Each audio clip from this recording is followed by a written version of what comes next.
দেখো মাছটা ভাজা হয়ে গেল বন্ধুরা। দেখো মাছ ভাজা হয়ে গেছে, তুলে নিলাম। দেখো কড়াই তেল আছে, এই তেলের মধ্যেও আমি লঙ্কা দিলাম, একটু কালো জিরে দেব, কালো জিরে দিলাম, আর এই আলু দিলাম।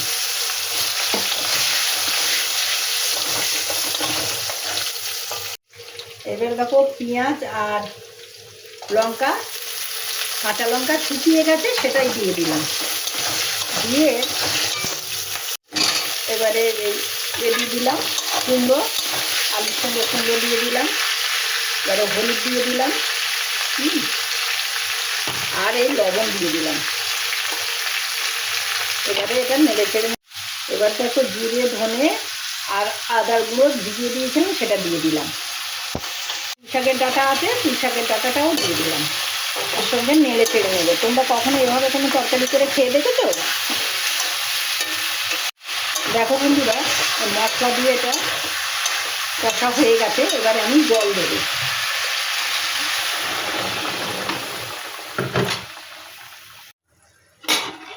দেখো বন্ধুরা, এই যে ঝোল ফুটছে। এবারে আমি এই পোনা মাছগুলো দিয়ে দিলাম, যে মাছগুলো ভেজেছিলাম এই দিয়ে দিলাম। সব রকম সবজি দিয়ে এইভাবে পোনা মাছের ঝোল তোমরা কে কে রান্না করো একবার বলো।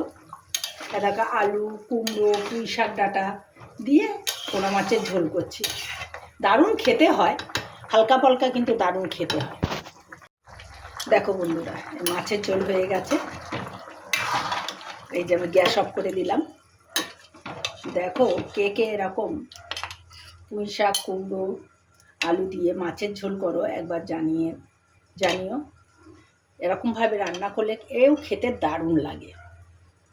দেখো এই রান্নাটা তোমাদের পছন্দ হয়েছে? যদি একদম পাতলা ঝোল যদি তোমাদের পছন্দ হয় তাহলে একবার লাইক কমেন্ট করো।